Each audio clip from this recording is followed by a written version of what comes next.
आजा आजा बेटा, आ बैठ। अरे बेटा, कैसी है तुम? सब ठीक तो है ना? हाँ मम्मी, मैं तो बिल्कुल ठीक हूँ। बस आप बताओ, आप कैसे हो? अरे बेटा, अब मैं तो तुझे क्या ही बताऊं, बस काट रहे हैं दिन। अरे मम्मी, पापा कहाँ हैं? पापा दिखाई नहीं दे रहे। अरे बेटा, तुम्हारे पापा तो रसोई में चाय बना रहे हैं। हाँ? अजी सुनिए तो, वो मैं क्या बोल रही थी, काजल आ रही है तो उसके लिए भी एक कप चाय बना देना। क्यों मम्मी, पापा क्यों चाय बना रहे हैं? भाभी कहाँ गई जो पापा चाय बना रहे हैं? अरे बेटा, तुझे अब मैं क्या ही बताऊं, तेरे भैया और भाभी तो मौज करने के लिए गए हैं शादी में। और तुझे पता है, अभी शादी में पूरा एक हफ्ता पड़ा है। और शादी भी किसकी है? तुम्हारी भाभी है ना, उसकी बुआ की बेटी की। अब तू ही बता बेटा, बहू को देख, एक हफ्ते पहले गई है अपनी बुआ के यहाँ शादी में, और खुद तो गई सो गई, तुम्हारे भैया को भी साथ में लेके गई। अरे मम्मी, भाभी को इतने दिन पहले शादी में जाने की जरूरत ही क्या थी? आपने क्यों भेजा भाभी को इतने दिन पहले शादी में? अभी तो शादी के अंदर पूरा एक हफ्ता बाकी है मम्मी। और यहाँ पे आपको और पापा को कौन देखेगा? वो खुद तो गई सो गई, साथ में भैया को और लेके गई। क्या भाभी को बिल्कुल भी तरस नहीं आया मम्मी कि घर में बूढ़े सास और ससुर हैं?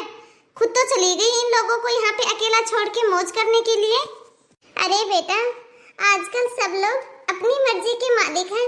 हम बूढ़े और बूढ़ी के लिए कौन सोचता है? अरे हाँ बेटा, लोग सच ही कहते हैं कि बेटी माँ बाप को देखते ही उनका दर्द समझ जाती है। अब तुझे देख, कितना बुरा लग रहा है हम लोगों को यहाँ पे अकेला देखकर। और तुम्हारे भैया और भाभी ने तो एक मिनट के लिए भी नहीं सोचा हमारे बारे में। अरे बेटा, मैंने तुम्हारी भाभी को तो यहाँ तक बोला था कि दूर के रिश्ते में शादी है, संदीप चला जाएगा शादी में, तू रहने दे। लेकिन बेटा, वो कहते हैं ना, वो सच ही है, शादी के बाद तो बेटा भी जोरू का गुलाम बन जाता है।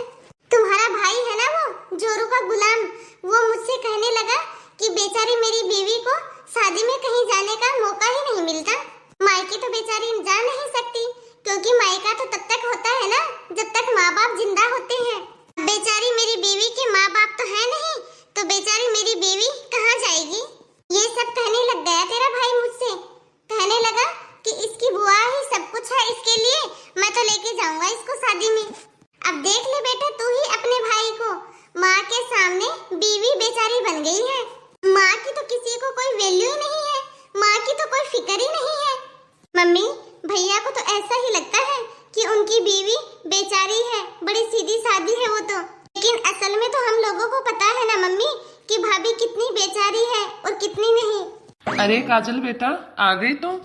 हाँ पापा, आ गई मैं। आप बताओ पापा, आप कैसे हो? हाँ बेटा, मैं भी बिल्कुल ठीक हूँ। ये लो बेटा, चाय पियो। और बता काजल बेटा, खाने में क्या बनाऊं तेरे लिए? कुछ भी बना लो मम्मी, जो भी आप बनाओगे मैं तो वो ही खा लूंगी, क्योंकि आप जो भी बनाते हो ना मम्मी, वो ही आप बहुत अच्छा बनाते हो। देखा आपने अपनी बेटी को, कितनी अच्छी है ये, कितनी फिक्र है इसको अपनी माँ बाप की। इसे जो भी मिलेगा वही खा लेगी ये तो। हाँ मम्मी पापा, मुझे तो आप दोनों के ऊपर तरस आ रहा है। पता नहीं क्यों भाभी आप दोनों को अकेला छोड़ के चली गई यहाँ पे। अब आप दोनों को अकेले खुद से ही खाना बनाना पड़ रहा है। भाभी ने इतना भी नहीं सोचा कि उनके पीछे से आप दोनों खाना कैसे बनाओगे? अरे काजल बेटा, यदि तुझे इतनी ही ज्यादा चिंता हो रही है मेरी और तेरी माँ की, तो थोड़े दिन तू ही रह जा यहाँ पे, और फिर घर के काम तुम कर लेना बेटा। क्या? मैं करूँ घर के काम? हाँ बेटा, जब तक तुम्हारी भाभी ना आए तब तक तुम कर लेना घर के काम। वाह पापा वाह, लग रहा है भाभी ने अपनी पट्टी आपको भी पढ़ा दी है। पापा, मैं तो अपने ससुराल में भी काम नहीं करती। मेरे ससुराल में भी मेरे सामने 5-5, 7-7 नौकर आगे पीछे घूमते हैं, और आप क्या बोल रहे हो कि मैं यहाँ पे काम करूँ? नहीं पापा नहीं, मुझसे नहीं होने वाला कोई काम वाम। मैं यहाँ पे आराम करने के लिए आई हूँ, आप लोगों से मिलने के लिए आई हूँ, ना कि मैं यहाँ पे घर के काम करने के लिए आई हूँ। अरे बेटा, मुझे तो तेरा भाई बोल के गया था कि काजल यहीं पास में ही रहती है, तो उसे बुला लेना घर के काम करने के लिए। और बेटा, इसमें दिक्कत ही क्या है? तुम्हारी भाभी भी तो करती है सारा दिन घर का काम। देखो पापा, भैया तो है अपने बीवी के गुलाम। भाभी ने कहा होगा कि बोल दो पापा को दीदी यहीं बगल में है तो आ जाएगी यहाँ काम करने के लिए। देखो पापा, मुझे नहीं करना कोई काम वाम, भैया को अपनी बीवी से तो काम करवाना है नहीं, और अपनी बहन को ससुराल से बुला के यहाँ मायके में काम करवाना है। अरे तो बेटा फिर इसमें गलत क्या है? ये तुम्हारा मायका ही तो है, और मायके में काम करना कौन सा बुरी बात है। रुक जा बेटा यहाँ पे तू थोड़े से दिन, हम तो नहीं जाने देंगे बेटा तुझे अब यहाँ से। वो क्या है ना पापा, मैं तो बस आप दोनों से मिलने के लिए आई थी यहाँ पे, बस अब मैं तो मिल ली आप दोनों से। मैं तो बस आपके लिए इतना कर सकती हूँ कि भैया और भाभी को फोन करके बोल सकती हूँ कि आ जाओ यहाँ पे और आके अपना घर संभाल लो, दूसरों के भरोसे अपना घर मत छोड़ो। मम्मी मुझे नहीं खाना अब खाना, मैं तो चलती हूँ। अब मैं तो चली मम्मी। अरे काजल बेटा, अरे काजल रुक तो सही, ये क्या किया तुमने? तुमने अपनी बेटी को ही यहाँ से भगा दिया। मैंने कुछ भी नहीं किया, वो खुद भागी है यहाँ से, और वो भी काम के डर से। अब तुम ही देख लो अपनी बेटी को, तुम्हारी लाडली बेटी थी ना वो तो।